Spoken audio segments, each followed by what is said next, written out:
Welcome to news 360. నేను మీ పవన్ కృష్ణమూర్తి. మొన్న మధ్య 26వ తారీఖున ప్రకాష్ రాజు గారికి చాలా గౌరవంగా ప్రజల అందరి తరఫున కూడా చెప్పడం అనేది జరిగింది. ఏంటంటే, సార్ దయచేసి ఇక మీరు అనవసరంగా ఈ వివాదం జోలికి కానీ ఇటువంటి వ్యాఖ్యానాలు చేయడం కానీ చెయ్యొద్దు అని చెప్పి మర్యాదపూర్వకంగా చెప్పాం. కుక్కతొక్క వంకర అని చెప్పి ఓ సామెత ఉంది. సో డిబేట్లోకి వెళ్లే ముందు ఒక 4 మాటలు చెప్పేస్తాను. ఇక ఎందుకంటే ఫుల్ అండ్ ఫైనల్ ఈసారి చర్యలే తప్ప ఇంకేం ఉండకపోవచ్చు ప్రజల నుంచి సైతం. ఎందుకంటే లడ్డూ ఇష్యూ అనేది చాలా సెన్సిటివ్. సుప్రీంకోర్టు కూడా చెప్పింది దాని మీద సంయమనం పాటించండి అని చెప్పి. అది వాళ్ళు ఏం తీర్పు ఇవ్వలేదు. కేవలం ముఖ్యమంత్రి గారు వారి 100 రోజుల కార్యక్రమానికి సంబంధించి ఎమ్మెల్యేలతో మాట్లాడుతూ చేసినటువంటి కామెంట్స్ మీద మీడియాలో విస్తృతంగా చర్చ అవ్వడం, దాన్ని రాజకీయంగా కొంతమంది దుర్మార్గులు, దుష్టులు, గోతికాడ నక్కల్లాగా ఉంటారు చూసారా, వాళ్ళు దాన్ని వాడుకొని హిందూ సమాజంలో చీలిక తేవడానికి ప్రయత్నాలు చేయడం. వాళ్ళు ఇష్టం వచ్చినట్టు రాజ్యాంగం మాకు హక్కు కల్పించింది, భావ ప్రకటన స్వేచ్ఛ, వాక్ స్వాతంత్రపు హక్కు, ఈ రెండు ప్రతి ఒక్కళ్ళకి ఇచ్చింది. అలా అని చెప్పి ఎవరో ఎక్కువ మాట్లాడలేదే. మరి వీళ్ళకే ఎందుకు వచ్చిందంటే ఇందాక అన్నటువంటి మాట స్పష్టంగా వీళ్ళకి సరిపోతుంది. ప్రకాష్ రాజ్ ఇవాళ మళ్ళీ ఒక ట్వీట్ వేశాడు. అలాగే నిన్న కోర్టు వారు చేసినటువంటి కామెంట్స్ మీద కూడా ట్వీట్ వేశాడు. ఏంటంటే, నిన్న వేసింది, దేవుణ్ణి రాజకీయాల్లోకి లాగకండి, జస్ట్ ఆస్కింగ్, అడుగుతున్నాను దేవుణ్ణి రాజకీయాల్లోకి లాక్కండి అని. గత 5 ఏళ్లలో ఆ నోరు ఎందుకు మూతబడింది? 219 దేవాలయాల మీద దాడి జరిగితే ఎక్కడ కూర్చున్నాడు ఈ ప్రకాష్ రాజ్? కర్ణాటకలో తన ఎన్నికలకి సంబంధించి ప్రచారం చేసుకుంటున్నాడా? అప్పుడు ఎందుకు గుర్తు రాలేదు ఇవన్నీ? పవన్ కళ్యాణ్ గారితో మిగతా వాళ్ళతోటి సినిమాలు చేసుకుంటున్నప్పుడు అప్పుడెందుకు కనీసం చర్చ చేసి నేను పవన్ కళ్యాణ్తో ఇలా మాట్లాడాను, నా భావాన్ని పంచుకున్నాను, అప్పుడెందుకు ట్వీట్ చేయలేదు? ఎందుకు ఇప్పుడే వచ్చి కొత్తగా ఈ రకమైనటువంటి మాటలు ఇవన్నీ మాట్లాడడం?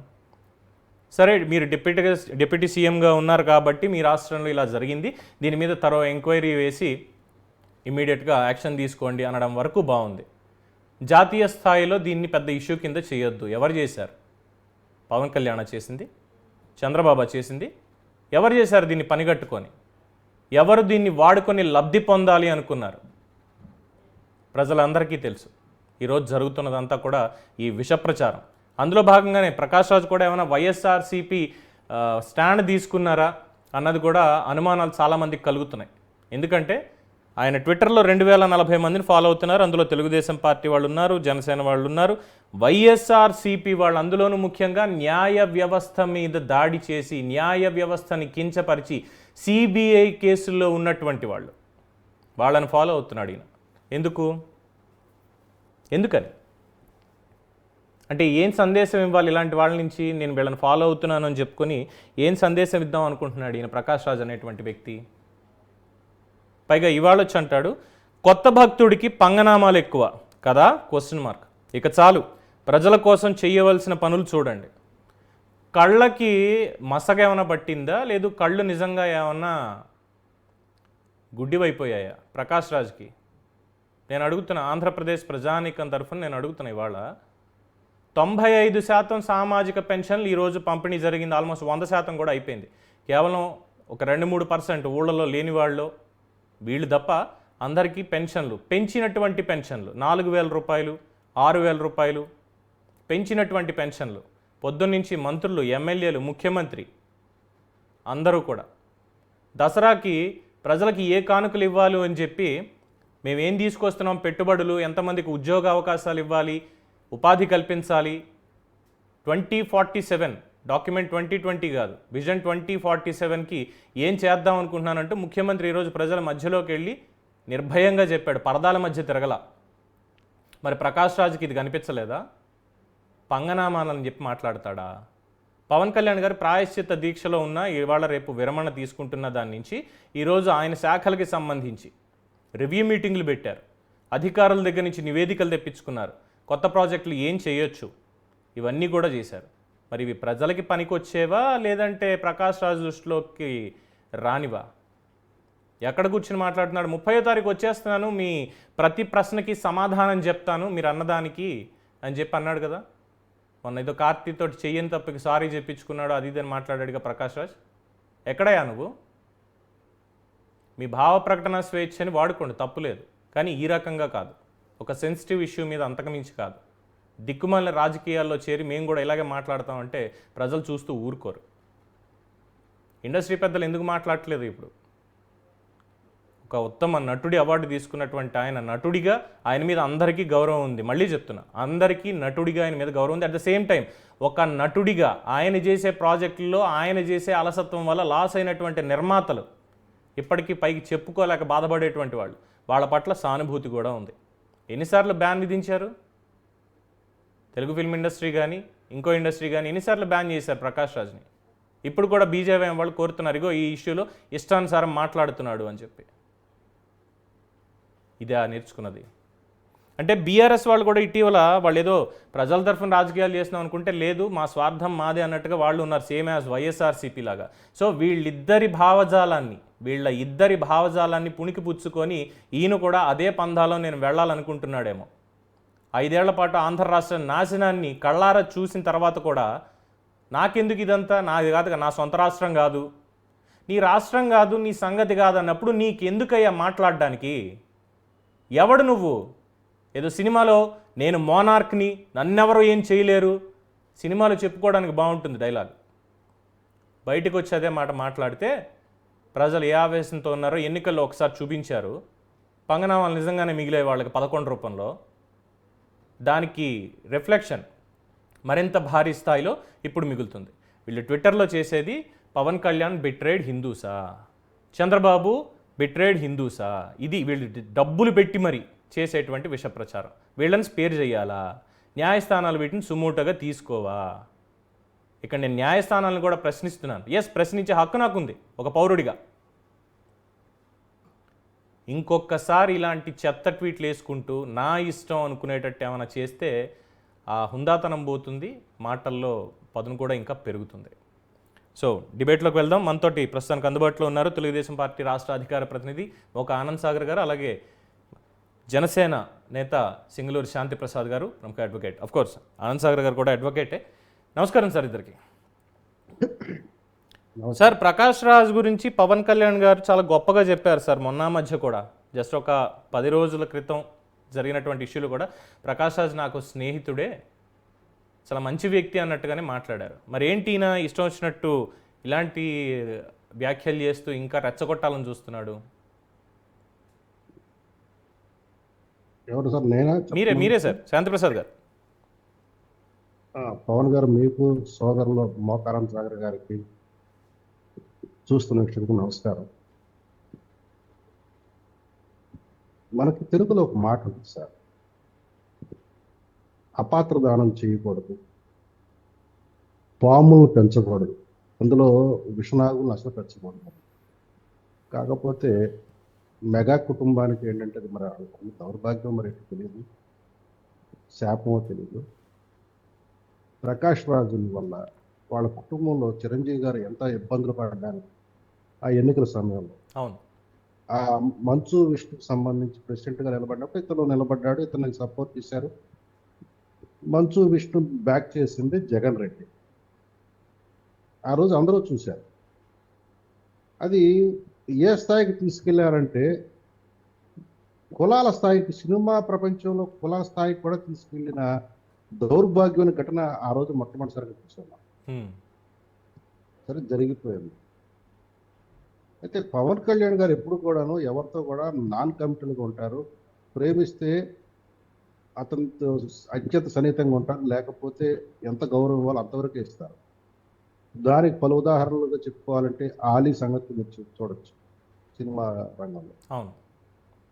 కానీ ఇక్కడ పవన్ కళ్యాణ్ గారు ఈరోజు మాట్లాడుతున్నది, చంద్రబాబు నాయుడు గారు సాధారణంగా ఒక మాట మాట్లాడాలంటే 1కి 100 సార్లు ఆలోచించుకున్న తర్వాత మాత్రమే మాట్లాడతారండి.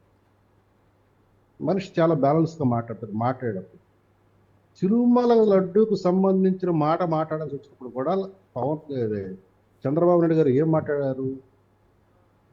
కడాన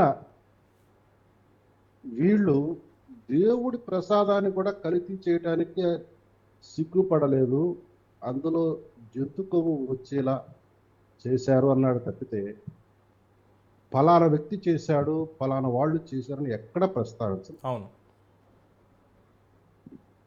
ఆయన తన 100 రోజుల పాలన సమయంలో ఆ శాసనసభాపక్ష సమావేశంలో 124 మంది సభ్యులు ఉన్న సమావేశంలో తన ప్రభుత్వం, కూటమి ప్రభుత్వం సాధించిన విజయాలు, గత ప్రభుత్వం చేసిన అరాచకాలు, వాటికి ఎట్లా ఓవర్కమ్ అవ్వాలి అనే దాని గురించి ఒక దిశానిర్దేశం చేస్తూ వాళ్ళు చేసిన ఒక అంశం గురించి చాలా బాధతో చెప్పాడు ఆయన.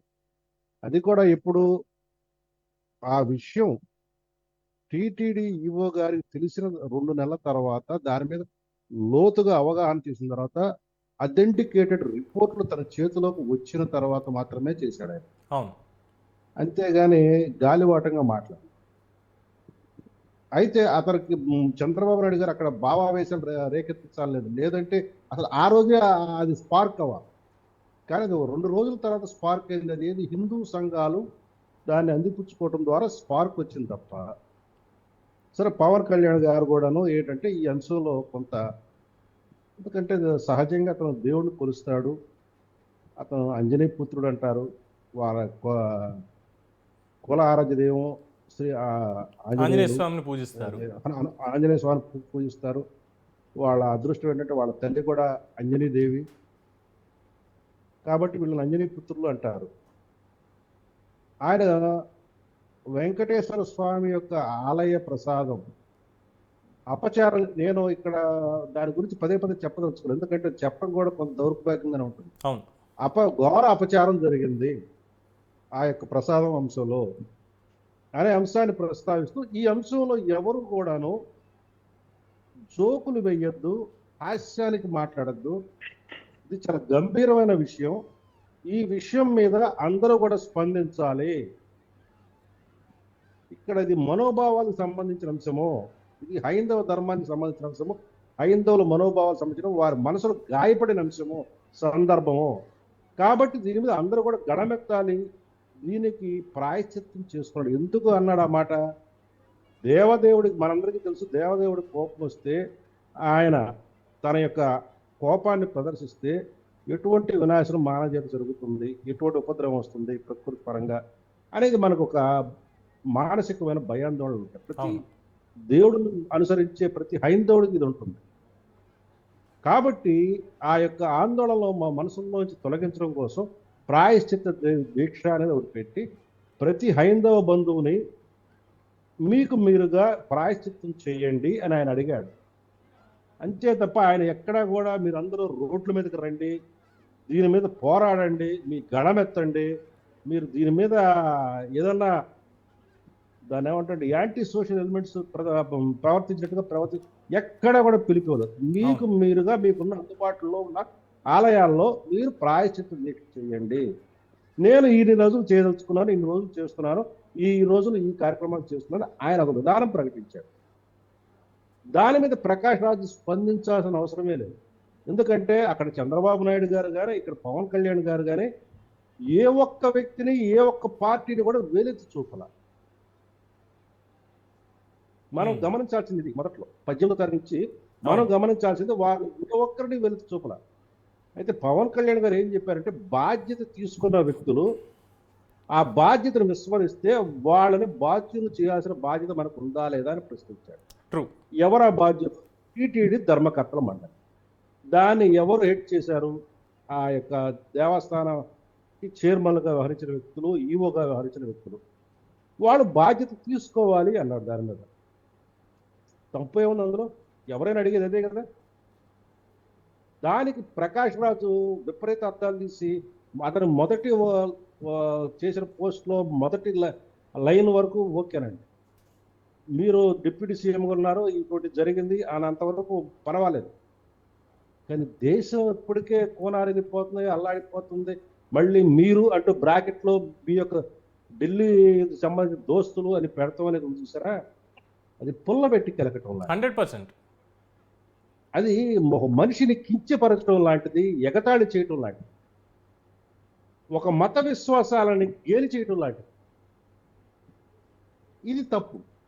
ఇది మాత్రమే కాకుండా ఇటీవల కాలంలో, అంటే ఇది నేను ఇందాక ఓపెనింగ్ స్టేట్మెంట్ చెప్పా, అంటే వైఎస్ఆర్సీపీ వాళ్ళ అడుగుజాలల్లో నడుస్తూ మాట్లాడుతున్నారు అన్నది ఎందుకన్నానంటే, పవన్ కళ్యాణ్ గారు, చిరంజీవి గారు, నాగబాబు గారు దేవుడు అంటే ఏంటి అన్నదానికి అనేక సందర్భాల్లో వారి మనసులో ఉన్నటువంటి ఒక భావనని వ్యక్తపరిచిన వీడియోని బయట సర్క్యులేట్ చేస్తూ, అంటే దేవుడు లేడు ఈ టైప్లో ఒకటి సర్క్యులేట్ చేస్తున్నారు. రెండోది వచ్చేసి పవన్ కళ్యాణ్ గారు వారి కుటుంబాన్ని గురించి చెప్తూ, నాకు ఏ మతం ఉంది అంటే నేను హిందువుని, నేను హిందూ మతాన్ని ఆచరిస్తున్నాను, అలాగే నాకు పరమతాలన్నా కూడా నాకు వాటి మీద గౌరవం ఉంది, నా ఇంట్లోనే నా కుమార్తెని వాళ్ళ పద్ధతిలో నేను పెంచుతున్నాను అన్నారు తప్ప నేను బాప్టిజం తీసుకున్నాను అని ఆయన ఎక్కడా ఒక స్టేట్మెంట్ ఇవ్వలేదు.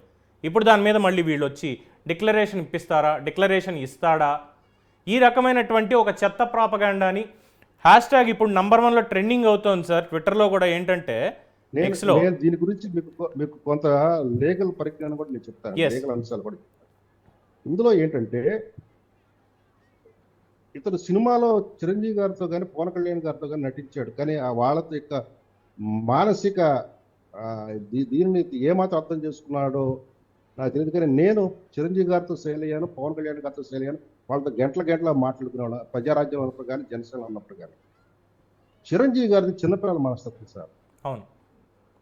పవన్ కళ్యాణ్ గారు చాలా కట్రోట్గా ఉంటారు ఏదైనా సరే వ్యవహారం వస్తే, కానీ చిరంజీవి గారు చాలా మృదు స్వభావి, తనని తిట్టిన వాడిని కూడా గౌరవించి మాట్లాడే రకమైన. నేనే చాలాసార్లు అడిగాను, మిమ్మల్ని తిడుతుంటే మీరు ఎట్లా భరిస్తారు సార్, మాకు రగిలిపోతున్నాయి అంటే, మనం ఎదుటివాడిని తిట్టి మనం ఏం చేయగలం ప్రసాద్, వాడిని మనం తిడతాం మీ యొక్క సాటిస్ఫాక్షన్ కోసం, మళ్ళీ వాడు తిడతాడు, మళ్ళీ నేను వాడిని తిట్టాలా, ఇక నా టైం అంతా ఎదుటివాడిని తిడతాం కోసం. నా ముందు చాలా లక్ష్యాలు ఉన్నాయి, నా వయసు చాలా తక్కువ ఉంది, ప్రజలకు నేను ఎన్నో చేయాలనుకుంటున్నాను, నా గమ్యాలు వేరు, నేను ఆ ఉద్దేశాలు వేరు, నేను వాటినన్నిటిని నేను జీవితంలో పరిష్కరించుకోవాలా, ప్రజలకి నన్ను ఈ స్థితికి తీసుకొచ్చి ప్రజలకు నేను ఏదో ఒకటి చేసి వాళ్ళ రుణం తీర్చుకోవాలి అనే తపన ఎప్పుడు చెప్తూ ఉండేవారు చిరంజీవి గారు నాతో. పైగా ఆయన ఒక మాట అన్నారు 2012లో, మీకు అది ఇప్పుడు చెప్తాను సార్. ప్రసాద్ నేను అంటే అప్పుడులో రాజకీయాల గురించి ఆయనతో ఎక్కువ మాట్లాడుతుంటే, ప్రసాద్ భవిష్యత్తు రాజకీయాలు మనం చేయలేము అన్నాడు. భవిష్యత్తులో మీరు అనేది పోయి నువ్వు అన్నా పర్వాలేదు, కానీ చాలా అసాంఘికమైన అనాగరికమైన భాషలో ఒకళ్ళనొకళ్ళు సంబోధించుకునే రోజులు వస్తాయి. తమిళనాడు నుంచి దరిద్రం మన ఆంధ్రప్రదేశ్లోకి ఎంటర్ కాబోతున్న రాజకీయాల్లోకి అన్నాడు. అప్పుడే జగన్మోహన్ రెడ్డి రాజకీయాల్లోకి ఎంటర్ కాబోతున్నాడు. ఈయన అప్పుడు కాంగ్రెస్లో చేరాడు. ఒక అంశంలో ఆయన ఒక అవమానం పొందాడు, ఆ దాని మీద నేను ఆయన అడగడం జరిగింది.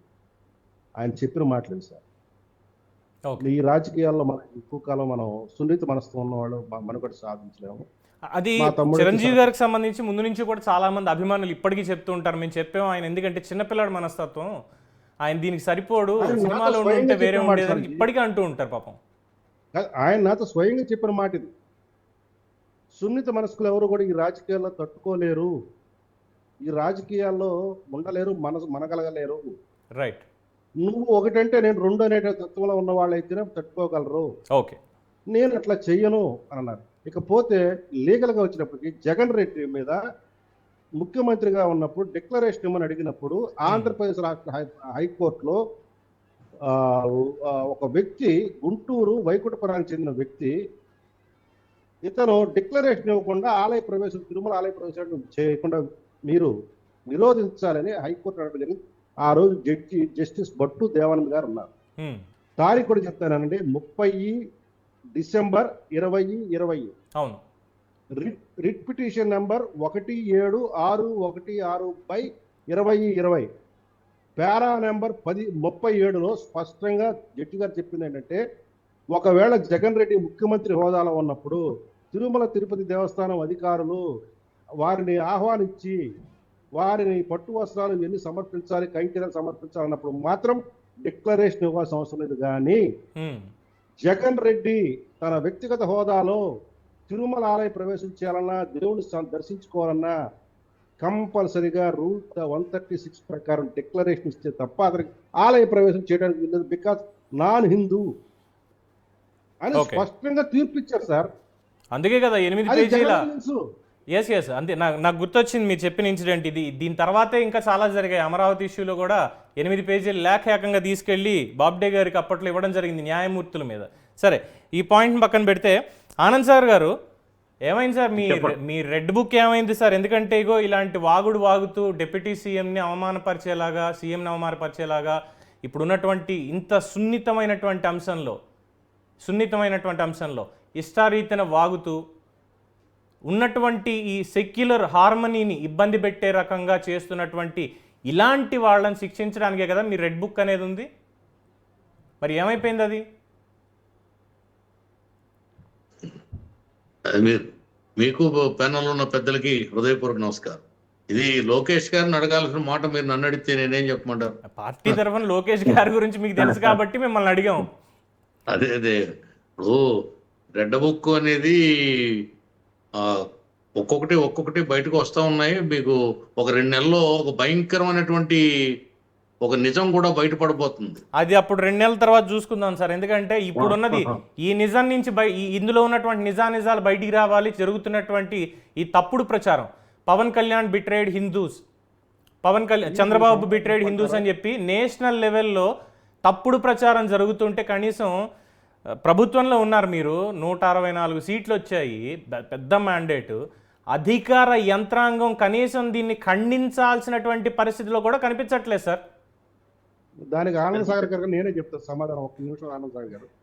ఈ కూటమి ప్రభుత్వంలో పెద్దలు ఏం చెప్పారండి, ఏమనుకున్నారంటే ఒక 6 నెలల పాటు అసలు ఈ రాష్ట్ర ప్రభుత్వంలో మన పాలన ఎట్లా ఉండాలంటే విధ్వంసం ఏ మేరకు జరిగింది, ఏ డిపార్ట్మెంట్ జరిగింది, అది ఏ స్థాయిలో ఉంది, ముందు అవగాహన చేసుకొని ముందు దాన్ని సరిదిద్దిన తర్వాత మాత్రమే గత ప్రభుత్వంలో చేసిన పాలకు చేసిన పాపాల గురించి మనం వెళదాము అనే కోణంలో ఉన్నారు. కాబట్టి వీళ్ళకి ప్రస్తుతానికి ఆట విడుపుగా ఉంది. వీళ్ళకి ఎట్లా ఉందంటే ఏదో సామెత అనుకుంటున్నారు, కానీ సింహం ముందు ఆటలాడితే పంజా దెబ్బ విసిరితే దెబ్బకు వాళ్ళు ఏమవుతారు తెలియదు. 6 నెలలు ఆగితే ఖచ్చితంగా ఇప్పుడు ఒక 3 నెలలు 4 నెలలు అయిపోతున్నాయి, ఇంకొక 2 నెలలు. ఎందుకంటే పాలన మీద ముందు దృష్టి పెట్టారు వాళ్ళు. ప్రజలు ఎంతో గొప్పగా మా గురించి ఆలోచించి మ్యాండేట్ ఇస్తే ఆ మ్యాండేట్కి విశ్వాసఘాతం కలిగించడం ఇష్టం లేక చంద్రబాబు నాయుడు గారు, పవన్ కళ్యాణ్ గారు ముందు రాష్ట్ర ప్రభుత్వాన్ని గాడిలో పెట్టాలి, అధికారుల్ని మనకు అనుకూలంగా పనిచేసేలా చేస్తున్నారు. ఇప్పటికీ అధికారులకు చాలా మంది పనిచేయట్లేదు సానుకూలంగా. ఆనంద్ సాగర్ గారు మీరు చెప్పండి సార్. చెప్పండి సార్. ఆనంద్ సాగర్ గారు, మధ్య మనకి మైనారిటీ హక్కుల రాష్ట్ర సమితి మీడియా కోఆర్డినేటర్ అబ్దుల్ గఫూర్ గారు కూడా మనతో జాయిన్ అయ్యారు. Welcome sir. ఆనంద్ సార్ గారు, ఇప్పుడు జగన్మోహన్ రెడ్డి ఓడిపోయిన తర్వాత కర్ణాటకలో మకాం పెట్టాడండి. రోజానేమో తమిళనాడులో నియమించాడు. అంటే ఒక్కొక్క రాష్ట్రంలో ఒక్కొక్క నాయకుడిని పెట్టి అక్కడ ఇప్పుడు నేషనల్ వైడ్గా అతను కూటమి ప్రభుత్వం మీద బురద జల్లడానికి ఒక భయంకరమైనటువంటి పొలిటికల్ గేమ్ ఆడుతున్నాడు, బురద జల్లే కార్యక్రమం చేస్తున్నాడు. ఆ కోణంలోనే నేషనల్ మీడియాతో కూడా ఈవేళ చూడండి ఎంత భయంకరంగా మరి నేషనల్ మీడియా రాసిందంటే, సుప్రీంకోర్టు ఏదో ఇష్టాగోష్ఠిగా జడ్జి గారు మాట్లాడినటువంటి మాటలు, సూచనలు, ఆయన ఇచ్చినటువంటి సూచనలు అవి ఒక కేసు విచారణకు స్వీకరించేటప్పుడు ఇచ్చారు. దాన్ని రాద్ధాంతం చేస్తూ జగన్మోహన్ రెడ్డి మ్యానిపులేట్ చేసి ఈవేళ నేషనల్ వైడ్గా కూటమి ప్రభుత్వాన్ని బురద జల్లడానికి అతను ఒక భయంకరమైనటువంటి కుట్ర పన్నాడు, పొలిటికల్ కుట్ర పన్నాడు. ఆ కుట్రలో భాగంగా వాళ్ళు ఏదో అబద్ధాన్ని నిజం చేయాలని, లేకపోతే నిజాన్ని అబద్ధం చేయాలని ఎక్సైజ్ చేస్తున్నారు.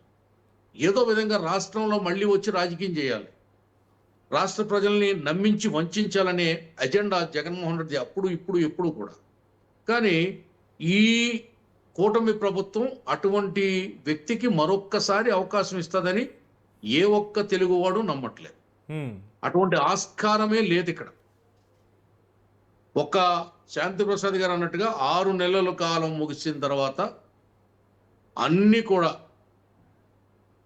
ఏదైతే గత ప్రభుత్వం చేసినటువంటి దుర్మార్గం ఏదైతే ఉందో అన్నిటికీ కూడా వాళ్ళు శిక్ష అనుభవించక తప్పదు. కొద్దిగా మనం పాటించాలటువంటి సమయం. ఎందుకంటే ముఖ్యమంత్రి కాగానే ఆ కృష్ణా విజయవాడ అంతా మునిగిపోయింది, అక్కడ వరదలు వచ్చినాయి, ఈ రాష్ట్రం అంతా భారీ వర్షాలు, అన్ని రకాలుగా కూడా ఊపిరి సలపనంత కార్యభారం చంద్రబాబు నాయుడు గారి మీద, పవన్ కళ్యాణ్ గారి మీద, లోకేష్ గారి మీద పడింది. ఆ కార్యభారంతో సమయం సరిపోక, రోజుకి 18 గంటలు ఖర్చు పెట్టడం సరిపోక అది జరుగుతూ ఉంది. కొన్ని ప్రభుత్వపరమైనటువంటి నిర్ణయాలు, ఆ, ఈ వ్యవస్థల్ని చక్కబెట్టేటటువంటి నిర్ణయాలు జరుగుతూ ఉన్నాయి. అందులో భాగంగా చంద్రబాబు నాయుడు గారు చెప్పినటువంటి ఈ లడ్డూ విషయం అనేది తిరుమల తిరుపతి దేవస్థానంలో జరిగిన కల్తీ, అక్కడ జరిగినటువంటి దోపిడీ, అక్కడ జరిగినటువంటి కుట్ర, ఇవన్నీ కూడా బయటకు వచ్చాయి. బయటకు వచ్చేటప్పటికి వీళ్ళు బెంగపడుతున్నారు. అంటే శాశ్వత ఎన్నికల్లో 11 సీట్లతో ఓడిపోయింది ఒక ఎత్తు అయితే, లడ్డు వ్యవహారంతో మొత్తం వాళ్ళు నడ్డిరిగిపోయింది. మళ్ళీ భవిష్యత్తులో ఆ పార్టీ లేచి నిలబడే పరిస్థితి లేనంత దుస్థితికి వెళ్ళిపోయింది. సరే, లడ్డూది ఆల్రెడీ మనకి సుప్రీంకోర్టులో ఉంది కాబట్టి దాని మీద మనం ఎక్కువ మాట్లాడితే మళ్ళీ ఏదో ఒకటి అవుతుంది.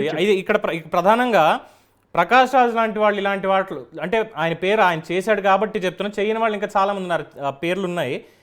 ఫ్యాక్ట్ చెక్ అనేది మీ ప్రభుత్వంలో పనిచేస్తున్నటువంటి ఒక విభాగం, లేదు ఆంధ్రప్రదేశ్ పోలీస్ అనేటువంటిది మీ పరిధిలో ఉన్నటువంటి విభాగం, అధికారులు మీతోనే ఉన్నారు. ఇలాంటి మాటలు మాట్లాడినప్పుడు సరే కేసులు పెడితే సోషల్ మీడియాలో వేధింపులు అని మళ్ళీ వాళ్ళు ఎలాగ రాజకీయం చేస్తారో అది వేరు, కానీ ఖండించేటువంటి విధంగా, ప్రజలకి తెలియజేసేటువంటి విధంగా త్రూ ఐఎన్పిఆర్ కానీ లేదంటే దానికి ఉన్నటువంటి మంత్రిత్వ శాఖ ద్వారా కానీ ఎందుకని ఒక ప్రయత్నం బయటికి రావట్లేదు? వీళ్ళు ఇలా తప్పుడు ప్రచారం చేస్తుంటే, ఎందుకంటే ఒక పక్కన మీడియాలో మా ప్రయత్నం మేము చేస్తాం, ఏది తప్పు ఏది ఒప్పు అనే దాంట్లో ఇదిగో ఇది తప్పు అని చెప్పే ప్రయత్నం మేము చేస్తాం, కానీ ప్రభుత్వం నుంచి ఆ ఇనిషియేషన్ ఏది అది లేదు కాబట్టే కదా ఇలాంటి వాళ్ళు ఇలాంటి పిచ్చి పిచ్చి ప్రగల్భాలన్నీ పలుకుతున్నారు. అవునండి, ఇప్పుడు ప్రకాష్ రాజ్ అనే వ్యక్తికి అసలు మనతో మన పాలిటిక్స్ తో కానీ మన రాష్ట్రంతో కానీ అతనికి ఒక సినిమా పరమైనటువంటి సంబంధం తప్ప వేరే సంబంధం లేదు. కానీ అతన్ని రెచ్చగొట్టి ఇక్కడ వదిలేడు జగన్మోహన్ రెడ్డి. అతను ఇప్పుడు బెంగళూరులో జగన్ ఉండి చేసే పని ఏంటండి? అటువంటి వాళ్ళని అందరూ ఇక్కడ పంపి మురిగిచ్చి వ్యవహారం చేస్తూ ఉన్నాడు. అలాగే తమిళనాడులో రోజాని పెట్టాడు, ఓకే, అక్కడ ఆమె తిరుగుతుంది, అక్కడ రాజకీయం చేస్తూ ఉంది. అక్కడి నుంచి ఏపీ మీద విషం కక్కుతుంది. కర్ణాటక నుండి జగన్ బెంగళూరులో ఉండి ప్రకాష్ రాజు లాంటి వాళ్ళని ఉసుగొల్పి ఇక్కడ విషం కక్కిస్తున్నాడు. లేకపోతే ప్రకాష్ రాజు ఎంతటి వాడండి పవన్ కళ్యాణ్ గురించి మాట్లాడడానికి? ఏదో ఒక క్యారెక్టర్ నటుడు అతను. ఏదో చిన్న చిన్న పాత్రలు వేసుకుని తెలుగు వాళ్ళు మంచివాళ్ళు కాబట్టి అతను ఒక నటుడుగా ఆదరించారు, అవార్డులు ఇచ్చారు, ఒక నటుడిగా గౌరవిస్తున్నారు, అభిమానిస్తున్నారు, అంతవరకు సరిపెట్టుకోవాలి. కానీ ఒక ఉప ముఖ్యమంత్రి గురించి మాట్లాడేటప్పుడు, ట్వీట్ చేసేటప్పుడు ఏంటిది ట్విట్టర్లో రెట్టగాడిగా రెట్లేసే విధానం ఏంటిది? నువ్వు ట్విట్టర్లో ఏంటి చేస్తున్నావు? రెట్టేస్తున్నావు. ఎవరు నీవు ట్విట్టర్ కరెక్ట్ అని చెప్పేవాళ్ళు ఎవరైనా ఉన్నారా? నీకు సపోర్ట్ చేసేవాళ్ళు ఎవరైనా ఈ రాష్ట్రంలో తెలుగు గడ్డ మీద ఎవరైనా ఉన్నారా? అసలు నీ కర్ణాటక రాజకీయాల్లో నీ పరిస్థితి ఏంటి? నువ్వు గెలిచావా ఎప్పుడన్నా? ఏ ఎన్నికలన్నా నువ్వు ప్రజలు మేము మన్నన పొందావా? రైట్. నీ ఇష్టం వచ్చినట్టు మాట్లాడితే ఎవరు ఊరుకుంటారు? నీ మాటలకు వాల్యూ ఎక్కడ ఉంటుంది? తాగి మాట్లాడామని చెప్పుకుంటుంది సమాజం. అటువంటి వ్యక్తులు, వీళ్ళ గురించి మనం ఏం మాట్లాడతాం సార్? ఇదంతా చెత్త సరుకు సార్, వీళ్ళంతా ట్రాష్ అండి, ఇదంతా వీళ్ళు. అదే ఆ ట్రాష్ ని కంట్రోల్లో పెట్టేటువంటి వ్యవస్థలకు మీరు 6 నెలల టైం అడుగుతున్నారు. ఓకే ఫైన్, చూద్దాం 6 నెలల తర్వాత అయినా మరి మార్పు వస్తుందా లేదా అన్నటువంటిది అప్పుడు చూద్దాం. సో అబ్దుల్ గఫూర్ గారు ఉన్నారు, వారి అభిప్రాయం కూడా తెలుసుకుందాం. గఫూర్ గారు, అంటే ఇది చాలా sensitive issue sir. Whether it may be Hindu సమాజానికి సంబంధించి ఆర్ ముస్లిం సమాజానికి సంబంధించి ఆర్ క్రైస్తవ సమాజానికి సంబంధించి ఏదైనా ఒక ఇన్సిడెంట్ జరిగింది అంటే చాలా సెన్సిటివ్గా ఉండాలి. ఒక ముఖ్యమంత్రి స్థాయిలో ఉన్న వ్యక్తి పూర్వాపరాలన్నీ తెలుసుకున్న తరువాత దాన్ని వాళ్ళ ఎమ్మెల్యేలతో మాట్లాడినటువంటి దాన్ని తీసుకొని ఇప్పుడిగో ఇలాంటి వాళ్ళందరూ కూడా, ప్రకాష్ రాజ్ లాంటి నటుడు, ఇలాంటి వాళ్ళందరూ ఇష్టానుసారం రెచ్చగొట్టేటువంటి వ్యాఖ్యలు చేస్తూ వస్తున్నారు.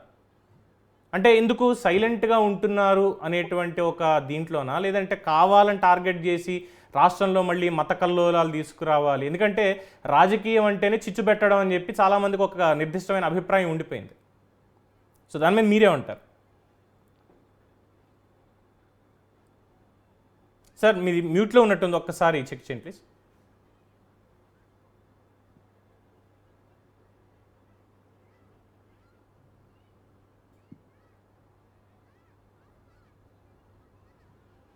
మీ పీసీ అంత తీయమనండి. ఓకేనా sir? Yes sir please continue. Video రావట్లేదు, మళ్ళీ మ్యూట్లోకి వెళ్ళిపోయింది. మళ్ళీ మ్యూట్లోకి వెళ్ళినట్టుంది ఒక్కసారి ఇది. చిన్న టెక్నికల్ ఎర్రర్ అనేది ఉంది. లేదు. మీ ఓకే. కేసీఆర్ ని దాన్ని వస్తుందా sir voice? Yes yes okay. Voice కూడా క్లియర్ గానే ఉంది కదా సార్? క్లియర్ సార్, క్లియర్గా 4G చెప్పండి. ఓకే. ముందుగా మీ ప్యానెల్లో ఉన్నటువంటి పెద్దలకి, మీడియా ప్రతినిధులకి నా నమస్కారాలు. వాస్తవంగా ప్రకాష్ రాజ్ అనేటువంటి వ్యక్తికి మరి హిడెన్ ఎజెండా అయితే ఉందండి. Hmm. ఎందుకంటే ప్రకాష్ రాజ్ అనేటువంటి వ్యక్తి నాస్తికుడు.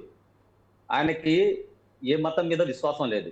Hmm. అటువంటి వ్యక్తి మరి ఆయన మానాన్ని ఆయన ఉండకుండా ఎక్కడైతే ఇటువంటి ఇవి జరుగుతుంటాయో, చిన్న చిన్న ఇవి జరుగుతుంటాయో దానికి దాన్ని ఏ రూపంలో ఆయన క్యాష్ చేసుకోవాలనుకుంటాడో, మరి దాని వల్ల ఏ విధంగా ఆయన లబ్ధి పొందాలనుకుంటున్నాడో, మొత్తానికి ప్రకాష్ రాజ్ అయితే మాత్రం చాలా పెద్ద హిడెన్ ఎజెండా ఉందండి. ఎందుకంటే గతంలో కూడా ఎన్నికలకు ముందు కూడా అడపాదడపా మీడియాలో కొన్ని అంటే అన్ని తనకి సంబంధం లేనటువంటి విషయాల్లో అదే కలగజేసుకొని ఆయన మరి వార్తలు ఎక్కడం అనేటువంటిది మనం చూసాం గతంలో కూడా. అవును. మరి ఇక్కడ ఈసారి చూసినట్లయితే కనుక మరి భారతదేశంలో దాదాపుగా 140 కోట్ల మంది పైబడి ఉన్నటువంటి ఈ జనాభా ఉన్నటువంటి ఈ దేశంలో ప్రతి ఒక్క అంటే ఎన్నో మతాలు ఇక్కడ ఉన్నాయి. మరి అందులో ఎన్నో కులాలు ఉన్నాయి. మరి మతాల వారుగా చూసినట్లయితే కనుక మరి ఇక్కడ మతాల పరంగా చాలా సున్నితమైన అంశాలు అనేటువంటిది మనం చూస్తుంటామండి మనం. ఎందుకంటే ఒకరి మత ఆచారాల్లో కానీ మత విశ్వాసాల్లో కానీ వేరొకరు జోక్యం చేసుకోవాలంటే అది ఆలోచన కూడా రాదండి చాలా వరకు కూడా. కరెక్ట్. మరి అటువంటిది మరి ఈ రోజున మనకి ఇక్కడ ప్రపంచవ్యాప్తంగా మరి హైందవ సోదరులకు చూసినట్లయితే కనుక మరి బాలాజీ మన వెంకటేశ్వర స్వామి అని చెప్పేసి మనం అంటాం.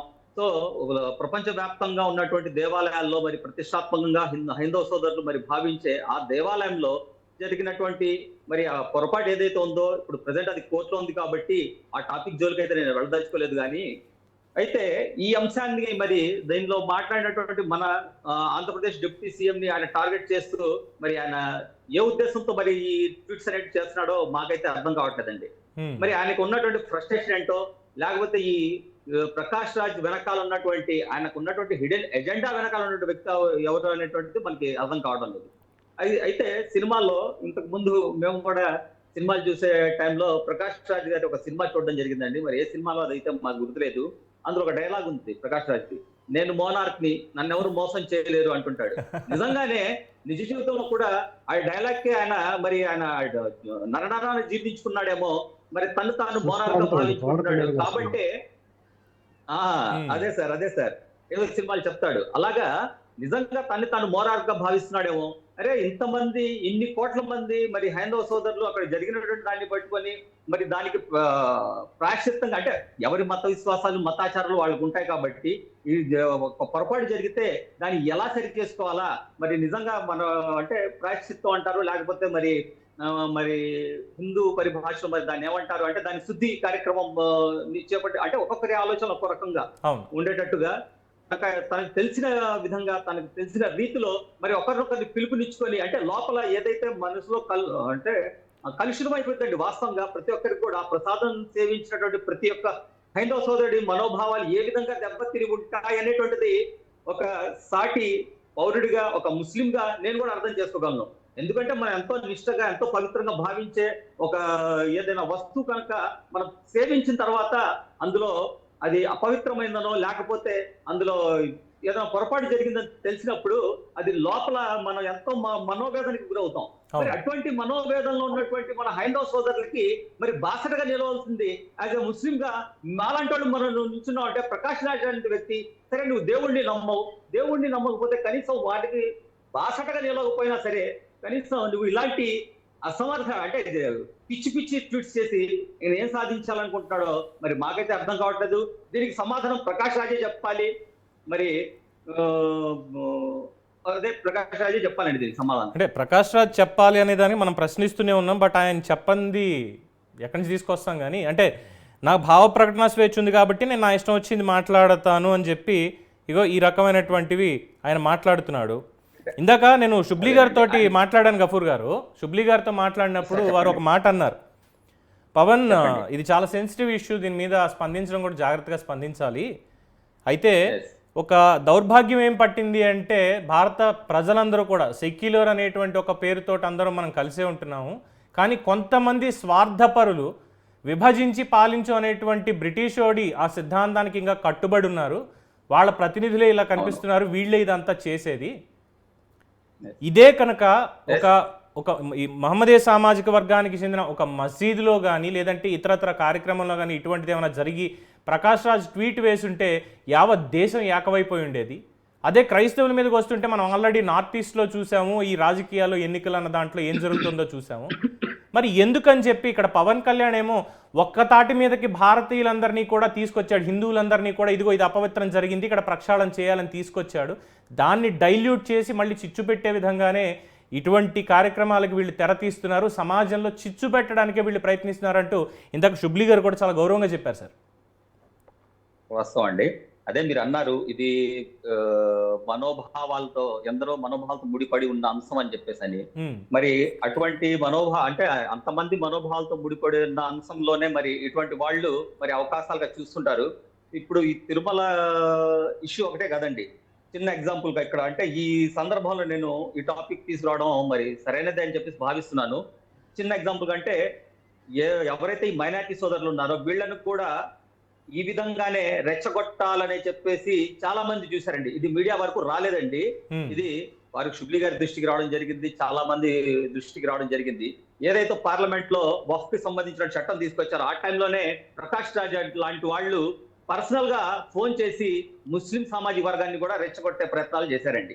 అయితే ఇక్కడ మాకు ఏంటంటే మా నాయకుడు ఎవరైతే ఇప్పుడు ప్రజెంట్ ఆంధ్రప్రదేశ్ కి ముఖ్యమంత్రిగా ఉన్నటువంటి చంద్రబాబు నాయుడు గారి మీద అలాగే భారత రాజ్యాంగం మీద నమ్మకం ఉంది కాబట్టి మేము కూడా సైలెంట్ గా ఉన్నాం. ఇప్పటి నుంచి కాదండి, ఇది ఎప్పటి నుంచో ఈ కరోనా సమయం నుంచి కూడా జరుగుతూ ఉంది. కాకపోతే ఎక్కడ కూడా మా ఇది అనేటువంటిది మేము కోల్పోకుండా, అంటే మా విఘ్నత అనేటువంటిది మేము కోల్పోకుండా చాలా వివేకంతో మేము కూడా మసులుతున్నాం. అయితే ఇక్కడ మా దగ్గర వర్కౌట్ అవ్వలేదు కాబట్టి ఈ రోజున ఇప్పుడు జరిగిన పొరపాటు ఏదైతే ఉందో ఈ తిరుమలకి సంబంధించింది, దీన్ని కాపు కాచుకొని ఇంకా చాలా ఉన్నాయండి, ఇంకా చాలా చేస్తారండి వీళ్ళు. ఈ ప్రకాష్ రాజ్ లాంటి వాళ్ళు ఇందాక మీరు చెప్తుంటే విన్నాను నేను. ప్రకాష్ రాజ్ అనేటువంటిది ఒక నటుడుగా అందరికీ పరిచయం ఉన్నాడు కాబట్టి ఆయన ట్వీట్ అనేటువంటిది మనం పరిగణలోకి తీసుకున్నాం, మనం చూడగలిగాం. సో ఇలాంటి వ్యక్తులు ఇంకా ఈ సమాజంలో ఈ మేకవన్నీ పులులు అంటారు, మరి పులులు అనడం కూడా కరెక్ట్ కాదు, తోడేళ్లాగా వీళ్ళు కాచుకొని ఉన్నారు. ఎప్పుడైతే ఇటువంటి అవకాశాలు అంటే ఇక్కడ పొరపాట్లు జరిగాయో దాన్ని వాళ్ళకి అనుకూలంగా మలుచుకొని మరి ఈ దేశంలో అంటే కలహాల్ని సృష్టించాలని చెప్పేసి చూస్తున్నారంటే విషయం అంటే వాస్తవం అండి. సో దీనికి గాను మన హైందవ సోదరులకి బాసటగా ముస్లిం సామాజిక వర్గం కాదండి, ముస్లిం సమాజం కాదు, క్రైస్తవులు కాదు, ప్రతి ఒక్కరు బాసటగా నిలిచారు. ఇదే టైంలో మరి మానవత్వం అనేటువంటిది ఉన్నట్లయితే కనుక నిజంగా ఈ ప్రకాష్ రాజ్ లాంటి వ్యక్తికి మానవత్వం అనేది కనీసం మానవత్వం ఆయనలో ఉంటే కనుక ఇటువంటి అంశాల జోలికి ఆయన వెళ్ళి రెచ్చగొట్టే వ్యాఖ్యానాలు అయితే చేయడు. ఒక డిప్యూటీ సీఎం పట్టుకొని అంటే ఇందాక ట్వీట్ చూశానండి నేను, మీరు చేసింది చాలే కానీ ముందు పరిపాలన చూడండి అంటే ఆయన చెప్పాలా పరిపాలన చూడమని చెప్పేసి. తెలీదా? రాష్ట్రంలో ఉన్నటువంటి ముఖ్యమంత్రికి కానీ ఉప ముఖ్యమంత్రికి కానీ పరిపాలన తెలియదండి, ఈయన చెప్పాలా? ఈయన పని ఏంటండి? ఈయన నటుడు, ఈయన నటన పరంగా చూసుకోమనండి. లేదా ఏదైనా మంచి జరిగితే ఈయన నుంచి ఏదైనా మంచి జరిగితే, ఇప్పుడు ఎక్కడ మన నార్త్ యాక్టర్ ఉన్నాడండి సోను సూద్ గారు, అవును సోను సూద్ గారు కూడా మరి ప్రకాష్ రాజ్ గారితో పోల్చినట్టయితే కనుక మన ఆంధ్ర అంటే తెలుగు వాళ్ళకి సోను సూద్ గారు చాలా తక్కువ పరిచయం. మరి అటువంటి వ్యక్తి ఏ విధంగా సేవలు అందిస్తున్నాడు? ఈ ప్రకాష్ రాజ్ తక్కువ పరిచయం కాదు గఫూర్ గారు, ఎందుకంటే ఇది చిన్న సవరణ చేసుకోవాలి మనం. ఏంటంటే ప్రకాష్ రాజ్ కేవలం తెర మీద మాత్రమే మనకు కనిపించేటువంటి నటుడు కింద ఉండిపోయాడు. కానీ అదే కరోనా టైంలో తెలుగు రాష్ట్రాల్లోనే కాదు మొత్తం భారతదేశంలో కూడా ఎవరైతే ఇబ్బందుల్లో ఉన్నారో వాళ్ళందరికీ బాసటగా నిలిచి సోను సూద్ నిజంగా హీరోగా నిలిచాడండి. ఇన్ఫాక్ట్ అదే ఆ పాయింట్ అక్కడికే వస్తున్నాను సార్, అక్కడికే వస్తున్నాను నేను. అంటే ఈ తెర మీద సోను సూద్ అంటే ప్రకాష్ రాజ్ తో కంపేర్ చేస్తే మనకి సోను సూద్ గారు తక్కువ పరిచయం, కానీ ఆయన రియల్ హీరో అనిపించాడు. ఎందుకంటే ఆయన చేసినటువంటి సేవా కార్యక్రమాలు కానీ అంటే ఆయన మానవత్వం ఏ విధంగా ఉందనేటువంటిది ఆయన చూస్తే అర్థమవుతుంది. అటువంటి పనులు చేయడం ఇది చేత కాదు, ఆ పనులు ఎలాగో చేయడు కాబట్టి అంటే ఉన్న దాంట్లోనే వేలు పెట్టి దానికి గెలికి ఈ మత సామరస్యాన్ని చెడగొట్టి ఈయన మరి ఏం సాధించాలనుకుంటున్నాడో. మరి ఇటువంటి ప్రకాష్ రాజ్ లాంటి వ్యక్తుల మీద కూడా అంటే తనకు భావ ప్రకటన స్వేచ్ఛ ఉందంటే ఓకే, భావ ప్రకటన స్వేచ్ఛ ఉంది, నీకు భావ ప్రకటన స్వేచ్ఛ ఉంది, కానీ ఇతరుల మనోభావాన్ని కించపరిచే హరించే హక్కు మాత్రం ప్రకాష్ రాజ్కి లేదు కదండి. అవును, మరి దాన్ని ఎందుకు దాన్ని గమనించలేకపోతున్నాడు? తన్ని తాను చాలా మేధావిగా చెప్పుకుంటాడు, తను పెద్ద విద్యావంతుడిగా చెప్పుకుంటాడు, గొప్ప భావజాలం ఉన్న వ్యక్తిగా చెప్పుకుంటాడు. కనీసం మినిమం సెన్స్ ఉన్నటువంటి వ్యక్తి కూడా ఇతరుల మనోభావాలు మనం కించపరచకూడదు, అవహేళన చేయకూడదు. వాళ్ళు మనోభావాలు దెబ్బతిని ఉన్న సమయంలో వారికి మనం బాధ్యతగా కనీసం నిలవలేకపోతే కనీసం దాన్ని మనం తలదూర్చకూడదని చెప్పి ఆయనకి కనీసం ఇంగిత జ్ఞానం అనేటువంటిది ప్రకాష్ రాజుకి లేకపోవడం నిజంగా చింతించాల్సిన విషయం. అటువంటి వ్యక్తుల మీద ప్రత్యేక ఇటువంటి వ్యక్తులు ఎవరైతే ఉన్నారో వీళ్ళని నిజంగా సమాజంలో అంటే భయాందోళనలు లేకపోతే అక్కడ అంటే దాడులకు కానీ లేకపోతే అక్కడ వాతావరణాన్ని ఛిద్రం చేసేటువంటి వ్యక్తులుగా ఏమైనా చట్టాలు ఉన్నట్లయితే కనుక అటువంటి చట్టాలని ఇటువంటి వ్యక్తుల మీద అటువంటి చట్టాలని అమలుపరిచి మరి అమలు పరిస్థితి మంచిదని చెప్పేసి నేను భావిస్తున్నాను. ఎస్, శాంతిప్రసాద్ గారు, సో లీగల్ పాయింట్లోకి వచ్చినప్పుడు ఇప్పుడు ఒక డిప్యూటీ సీఎంని కేవలం ఒక నటుడిని కాదు, ఎందుకంటే నటుడిగా ఉన్నప్పుడు లేదు పార్టీ పెట్టి ఎన్నికల్లో గెలిచినా ఓడినా రాజకీయాలు ఇలా ఉండాలి అని చెప్పి ఆయన చేసినటువంటి ప్రయత్నం అప్పుడు కూడా వ్యక్తిత్వ హననం అనేది వీళ్ళు చేస్తూ వచ్చారు. అప్పుడు ఎలాగో జనసేన నుంచి మీరు ఉన్నా ఎన్ని కేసులు మీరు వాదించినా ఏం చేసినా కానీ పెద్ద ఫలితం లేకుండా పోయింది. ఇప్పుడు అధికారంలో ఉన్నారు, ఆయనకంటూ ఒక డెసిగ్నేటెడ్ పదవి అనేది ఉంది, deputy chief minister of Andhra Pradesh అని. ఆయన మీద ఇలాంటి మాటలు ఇండైరెక్ట్గా డైరెక్ట్గా ఇటువంటి వ్యాఖ్యానాలు ఇవి చేస్తూ ఉన్నప్పుడు ఎందుకు సార్ కేసులు పెట్టకుండా వాళ్ళకి? ఇలాంటి వాళ్ళ మీద అట్లీస్ట్ దేశానికి ఒక దిశానిర్దేశం చేసిన వాళ్ళు అవుతారు కదా, తప్పుడు మాటలు మాట్లాడకండి ఇంకా అని.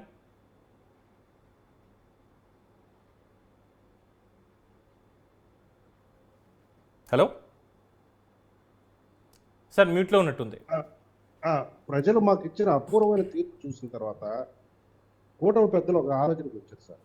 మనం సూపర్ 6 అనే పథకాలను మనం అనౌన్స్ చేశాము, వీటిల్లో కొన్నిటినైనా ప్రజలకు ముందు అందించాల్సిన బాధ్యత మన మీద ఉంది. అవి చేయకుండా గత ప్రభుత్వ పాలకుల మీద మేము కక్షపూరిత చర్యలు తీసుకుంటే ప్రజలు ఏమంటారు?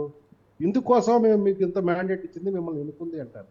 అందుకని ముందు ప్రజల యొక్క ఆశ్వాసన మేము తీర్చాల్సిన బాధ్యత మా మీద ఉంది. దాని గురుతర బాధ్యతగా ఇటు చంద్రబాబు నాయుడు గారు ఇటు పవన్ కళ్యాణ్ ఇద్దరు స్వీకరించి మా కేడర్ కూడాను సమయం, మా కేడర్ చాలా అసంతృప్తి రగిలిపోతున్నా కానీ సమయం పాటించమంటున్నారు, పదే పదే చెప్తున్నారు.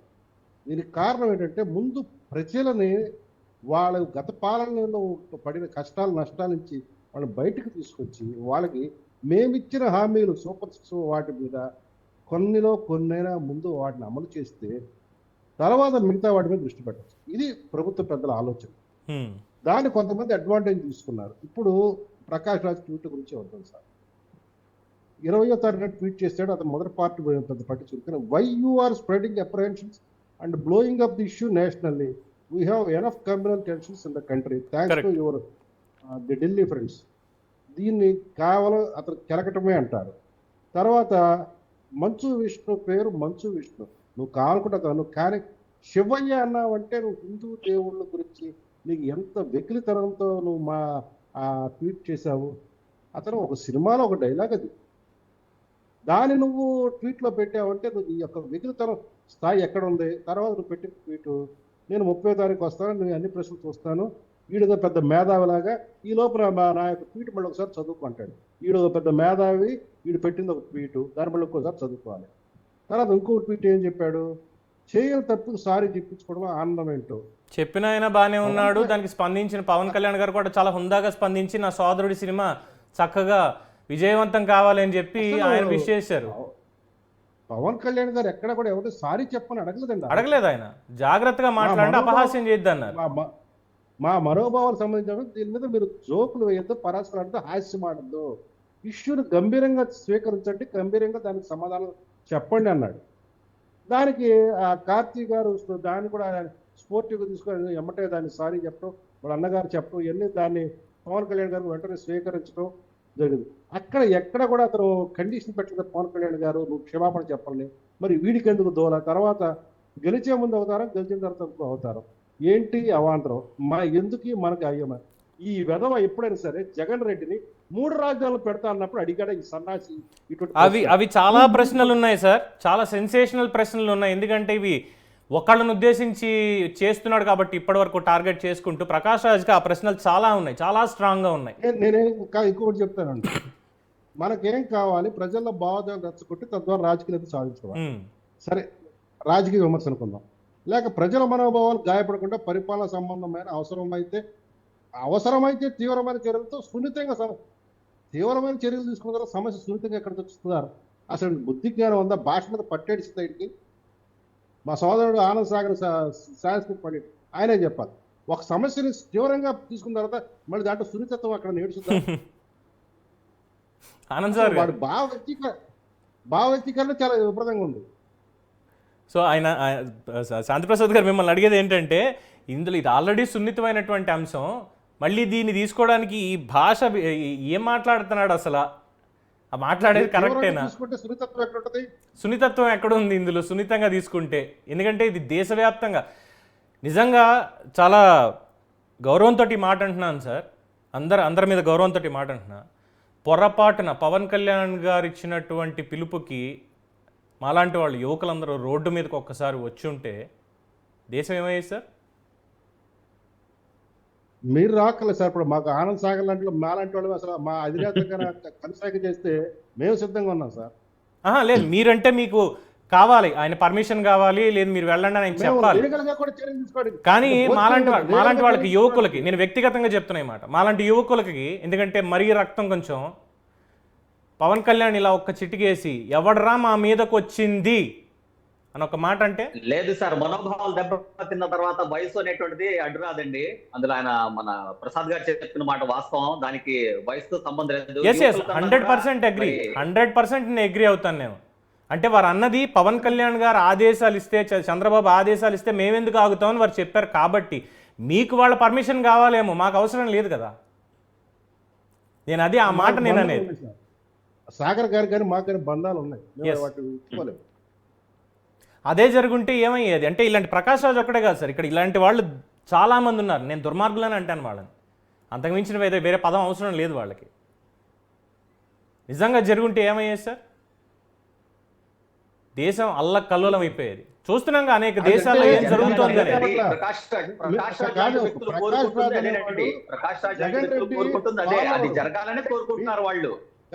ట్విట్టర్ లో ఫాలో చూస్తే, మీరు ఫాలోయింగ్ చూస్తే అతను వైసీపీ వాళ్ళు ఎక్కువ ఫాలో అవుతున్నాడు. లేదు, నేను అదే చెప్పా. లేదు, ఇందులో తెలుగుదేశం వాళ్ళు ఉన్నారు, మన జనసేన వాళ్ళు ఉన్నారు, వైసీపీ వాళ్ళు కూడా ఉన్నారు. అయితే తేడా ఏంటంటే, ఇంకో లింక్ కూడా చెప్తాను మీకు, ఇంకో లింక్ కూడా చెప్తాను. రాజకీయపరమైంది, ఇతను బీఆర్ఎస్ పార్టీకి సానుభూతి పరుడండి. అవును, కేసీఆర్కి అత్యంత సన్నిహితుడు. కేసీఆర్కి అత్యంత సన్నిహితుడు ఎవడో జగన్ రెడ్డి. అవును, అందుకే నేను స్టార్టింగ్ కామెంట్స్ లో అదే కదా సార్ నేను అన్నది. బీఆర్ఎస్ భావజాలాన్ని లేదంటే మన వైసీపీ భావజాలాన్ని రెండు పెట్టుకుని వెళ్తున్నాడు. అంటే ఇప్పటివరకు బీఆర్ఎస్కి సంబంధించి కాస్తో కూస్తో ప్రజల తరఫున ఏదో పోరాడుతున్నారేమో అన్నటువంటి ఒక అభిప్రాయం ఇంకా ఉంది వాళ్ళకి ఇచ్చినటువంటి మ్యాండేట్కి. కానీ ఇక్కడ వైసీపీని చూస్తే వచ్చి అవతల బొండి అన్నట్టుగా తరివేశారు కదా ఏపీ ప్రజలు. వీళ్ళిద్దరు భావజాలాలతోటి ఈయనెళ్ళి ఈ దిక్కుమాలిన మాటలు మాట్లాడుతూ ఏం చెప్తాడు అసలు? అంటే మేము లూజ్గా మాట్లాడాలంటే వీళ్ళంతా జగన్ రెడ్డి పెయిడ్ ఆర్టిస్టులు అండి. ఎగ్జాక్ట్లీ. సో ఈ పెయిడ్ ఆర్టిస్టులని పెట్టుకొని ఈరోజు చేస్తున్నటువంటి ప్రాపగాండా ఏంటంటే, so will conclude it sir. మొత్తం ఇప్పుడు deputy CM Pawan Kalyan betrayed Hindus, Chandrababu Naidu betrayed Hindus. ఒకళ్ళేమో హనుమంతుడికి వీరభక్తులు, ఇంకొక ఆయనేమో వెంకటేశ్వర స్వామికి పరమభక్తుడు. వీళ్ళిద్దరూ హిందువులకి మోసగాళ్ళు, ద్రోహం చేసేశారు అని చెప్పి ఒక పెయిడ్ క్యాంపెయిన్ అనేది వీళ్ళు రన్ చేస్తున్నారు. మరి దీని వెనకాల ఎవరున్నారు ఏంటి?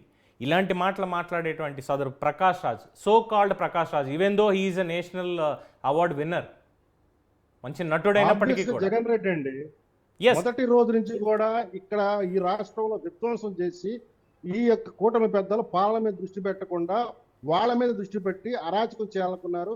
కానీ కూటమి పెద్దలు ఏ రోజు కూడా వీళ్ళ యొక్క దృష్టి పెట్టకుండా, వాళ్ళ చేష్టల మీద దృష్టి పెట్టకుండా పాలన మీద దృష్టి పెడుతుందో వాడికి ఏం చేయాలో అర్థమై చావట్లేదు. జగన్ రెడ్డి జుట్టు పిక్కుని వస్తున్నాడు. విధ్వంసం చివరికి మతంతోనూ దళితులని కార్డు కూడా వాడు ప్లే చేయాలని ట్రై చేశాడు. వాడికి తెలుసు అక్కడికి కోర్టు తీర్పు ఉంది, తన మీద నిరోధక ఉత్తర్వులు ఉన్నాయి, తను హైకోర్టు తీర్పు ప్రకారం తను అక్కడికి వెళ్ళలేడు, ఆలయ ప్రవేశించాడు. కానీ శ్రీవారికి పవిత్రమైన రోజుల్లోనే ఆలయ కొండెక్కుతానని ఎందుకు మాట్లాడాడు? ఆలయ ప్రవేశం చేస్తానని ఎందుకు చెప్పాడు? దీనికోసమే. తను ఎట్లాగ రానివ్వరు, ఆ హిందూ వాదులు ఎవరన్నా అడ్డం చెప్తే చూసా మతం రెచ్చకూడదు. కానీ అక్కడ ఎప్పుడైతే బీజేపీ కూడా వాళ్ళ యొక్క క్యాడర్ని రిస్ట్రైన్ అవ్వమని చెప్పిందో వాళ్ళు వెనకడికి వేశారో చివరికి అసలు యాక్చువల్గా ఆ రోజు అతను కోర్టుకు హాజరు కావాలి సార్. శుక్రవారం నాడు కోర్టుకు హాజరు కావాలి హైదరాబాద్లో. ఆ కోర్టు తెలంగాణ హైకోర్టు కూడా మొట్టికాలేసింది. అవును. ఇతను వచ్చే వాయిదా దగ్గర కంపల్సరీగా హాజరు చూడండి అని. దాన్ని ఎగ్గొడతం కోసం ఈ నాటకం ఆడాడు. అక్కడ కోర్టు వాయిదా పడి ఇక్కడ ఇది వాయిదా వేసుకున్నాడు. రైట్. ఈ లోపు హిందూ మతవాదులు ఎప్పుడైతే వెనకడుగు చేశారో దళిత కార్డు వాడాడు. కానీ నువ్వు దళిత కార్డు వాడదానికన్నా ముందు జస్టిస్ భట్టు దేవానంద్, ఆయన ఏ వర్గాన్ని చెందిన అందరూ తెలుసు. ఆయన ఒక ఉత్తర్వు ఇచ్చాడు. అది నువ్వు ప్రపంచానికి తెలియదనుకుంటే మాలాంటి వాళ్ళకి తిరిగి చెప్పవా? Right. So thank you Shanti Prasad గారు. అలాగే ఆనంద్ సాగర్ గారు, లోకేష్ గారికి ఒకసారి చెప్పండి. అంటే మీరు అడగమన్నారు కాబట్టి ముందుగానే నా తరఫున ఒకసారి అడగండి సార్. రెడ్ బుక్ ఏమైంది? రెడ్ బుక్ అనేది పాతది రాసిందే కాదు, కొత్తగా ఇలాంటివి కూడా ఉన్నాయని ఒక మాటగా చెప్పండి. అలాగే పిలిచిన వెంటనే జాయిన్ అయినందుకు అబ్దుల్ గఫూర్ గారికి కూడా ప్రత్యేకమైన ధన్యవాదాలు సార్. సో కొన్ని ప్రశ్నలు నా తరఫు నుంచి చాలా ఉన్నాయి. మిస్టర్ ప్రకాష్ రాజ్, తిరుమల శ్రీవారికి సంబంధించినటువంటి అంశంలో ఏదో నేను పెద్ద సిటిజన్ని అనుకొని చెప్పి మంచి ట్వీట్ వేసావు. కింద జాతీయ స్థాయిలో మనోభావాలు రెచ్చగొట్టాలని చెప్పి ఆ లైన్ ఏదైతే ఉందో దానివల్ల ఇక్కడ నీకే నష్టం జరుగుతుంది. అయితే ఇంకొన్ని ప్రశ్నలు ఉన్నాయి. ఇప్పుడు లడ్డూ విషయంలో ఇది అడిగావు కదా, నేను కొన్ని ప్రశ్నలు అడుగుతున్నా. అప్పుడు ఎక్కడ కూర్చున్నావు నువ్వు? అబ్దుల్ సలాం కుటుంబం మొత్తం ఆత్మహత్య చేసుకుంది రైలు కింద పడి. ఇద్దరు చిన్న చిన్న పిల్లలు. 2019-24 మధ్యలో జరిగినటువంటి ఈ సంఘటన రాష్ట్రం మొత్తం కదిలింది. ఎక్కడున్నావా నువ్వు? ఎక్కడున్నావు? నేను నాస్తికుణ్ణి, నేను జాతీయవాదిని, నాకు అందరూ ఒకటే అన్నావుగా. ఆ అబ్దుల్ సలాం కూడా ఆంధ్రప్రదేశ్ రాష్ట్ర పౌరుడే, భారతదేశ పౌరుడే. ప్రభుత్వ పెద్దల దాష్టికం వల్ల ఆత్మహత్య చేసుకున్నాడు కుటుంబంతో. ఎక్కడున్నావు? Just asking. ఎందుకు లేదా రోజు? ఒక దళితుడికి శిరోముండనం జరిగింది తూర్పుగోదావరి జిల్లాలో. సాక్షాత్తు రాష్ట్రపతి భవన్ ఉత్తర్వులు ఇచ్చింది, ఇన్వెస్టిగేషన్ జరగాలి, పూర్తి స్థాయిలో ఆ కేసు వివరాలు కావాలి నాకు అని. ఇవ్వలా. ఎక్కడ చచ్చావు ఆ రోజు? ఎస్, ఇలాగే అడుగుతా. నిన్ను ఇంతకు మించి గౌరవించాల్సిన అవసరం లేదు. ఇలాగే అడుగుతా. ఎక్కడున్నావు రోజు? ఎక్కడికి పోయింది నీ హ్యాష్ ట్యాగ్ జస్ట్ ఆస్కింగ్? ఎక్కడికి పోయింది? రాష్ట్రంలో 219 ఆలయాల మీద దాడులు జరిగాయి. జగన్మోహన్ రెడ్డిని ట్యాగ్ చేసి ముఖ్యమంత్రి గారు మీరున్నటువంటి రాష్ట్రంలో మరి 219 ఆలయాల మీద దాడులు జరిగాయి. సాక్షాత్తు స్వామివారి సన్నిధిలోనే డిక్లరేషన్ మీద మీ మంత్రిగా ఉన్నటువంటి కొడాలి నాని నీ అమ్మ మొగుడు పెట్టాడా డిక్లరేషన్ అని అడిగిన రోజు ఎక్కడున్నావు మిస్టర్ ప్రకాష్ రాజ్? నువ్వు ఏ షూటింగ్లో కూర్చున్నావు? ఆ రోజు నీకు సోషల్ ఈ కాజెస్ అవసరం లేదు కదా. కరోనా సమయంలో ఆక్సిజన్ దొరక్క ఎంతోమంది పిట్టల్లా రాలిపోతే ప్రభుత్వ వైఫల్యానికి సుప్రీంకోర్టు వాళ్ళు కూడా అడిగారయ్యా. లెక్కలు ఇవ్వండి అంటే దిక్కుమాల ప్రభుత్వం గతంలో 5 ఏళ్లలో పనిచేసిన వాళ్ళు అబ్బెబ్బే మా దగ్గర అసలు ఆక్సిజన్ లేమితోటి ఎవరు చచ్చిపోలేదు అని దొంగ రిపోర్ట్ ఇచ్చారు. ఎక్కడ కూర్చుంది నీ జస్ట్ ఆస్కింగ్ హ్యాష్ ట్యాగ్ ఆ రోజు? ఇప్పుడు వచ్చి పెద్ద చెప్తున్నావు. ఎక్కడికి పోయింది? ఎక్కడ కూర్చున్నావు ఆ రోజు? జాతీయ స్థాయిలో ఎవరినైనా సరే విమర్శించవచ్చు. సరే, తప్పు చేసిన వాళ్ళని విమర్శించండి, తప్పులేదు. భావ ప్రకటన స్వేచ్ఛ ఉంది, వాక్ స్వాతంత్ర స్వేచ్ఛ ఉంది కాబట్టి కూర్చుబి ఏదైనా మాట్లాడతా, ఫైన్. కానీ అన్నీ నోరుంది కదా అని ఇష్టం వచ్చినట్టు మాట్లాడకూడదు కదా. అప్పుడప్పుడు ఇలాంటి దెబ్బలు కూడా తగులుతాయి మాట్లాడేదానికి.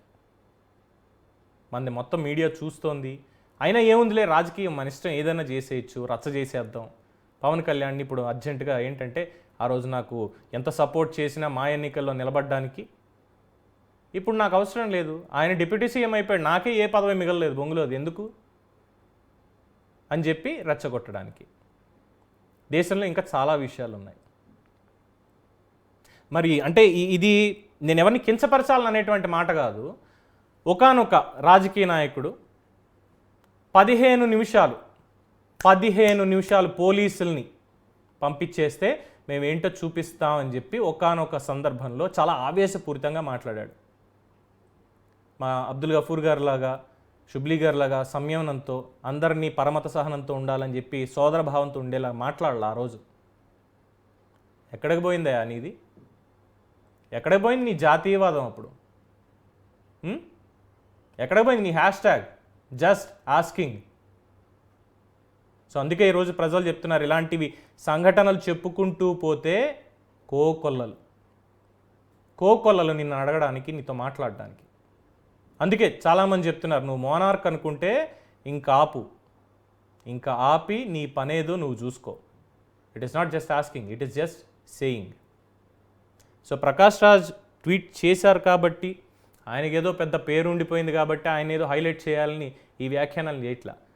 డైరెక్ట్గా ఆయన పేరుతోటి ఉన్న ఇండైరెక్ట్గా ఎవరైతే దగుల్బాజీలు, సన్నాసులు, సమాజానికి పనికి రాని వెధవలు, వాళ్ళందరికీ కూడా ఇదే హెచ్చరిక పౌర సమాజం తరఫున. భిన్నత్వంలో ఏకత్వం అనేది భారతదేశం మూల సిద్ధాంతం. ఆ సిద్ధాంతానికి కట్టుబడి మా ఏకత్వాన్ని విచ్ఛిన్నం చేసేటువంటి కార్యక్రమాలు పెట్టుకునే వాళ్ళకి ఇది బహిరంగ హెచ్చరిక. ఇది ఈరోజు డిబేట్. పార్టిసిపేట్ చేసిన పెద్దలందరికీ కూడా మరొకసారి ధన్యవాదాలు తెలియజేసుకుంటూ చూస్తూనే ఉండండి న్యూస్ 360. నేను మీ పవన్ కృష్ణమూర్తి.